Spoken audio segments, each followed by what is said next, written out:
গুরুত্বপূর্ণ অধ্যায়গুলো পরীক্ষার জন্য এই সেট ও ফাংশন থেকে একটি, তারপর বীজগাণিতীয় রাশি থেকে একটি, সূচক ও লগারিদম থেকে একটি, তারপর জ্যামিতি থেকে একটি, এরপরে বৃত্ত থেকে একটি, ত্রিকোণমিতিক অনুপাত এখান থেকে একটি, এরপরে দূরত্ব উচ্চতা এখান থেকে একটি সৃজনশীল, বীজগাণিতিক অনুপাত ও সমানুপাত এখান থেকে একটি সৃজনশীল, এরপরে সসীম ধারা থেকে একটি সৃজনশীল, তারপর হচ্ছে ক্ষেত্রফল সম্পর্কিত উপপাদ্য নিয়ে হয়তো বা একটি থাকতে পারে, আবার নাও থাকতে পারে।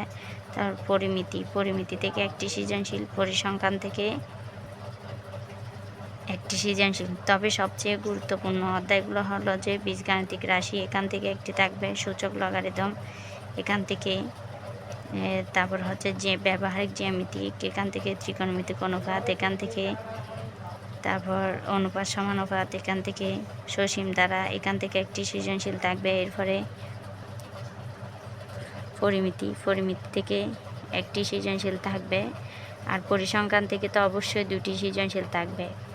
তো এগুলো যারা মূল্যায়ন টেস্ট পরীক্ষা দিচ্ছেন বা সামনে টেস্ট পরীক্ষা দিবেন, এদের জন্য খুবই গুরুত্বপূর্ণ হচ্ছে এই অধ্যায়গুলো। আপনারা এই অধ্যায়গুলো অনুযায়ী যদি রিভিশন দিয়ে যান তাহলে আপনাদের পরীক্ষায় কমন আসার সবচেয়ে বেশি সম্ভাবনা আছে।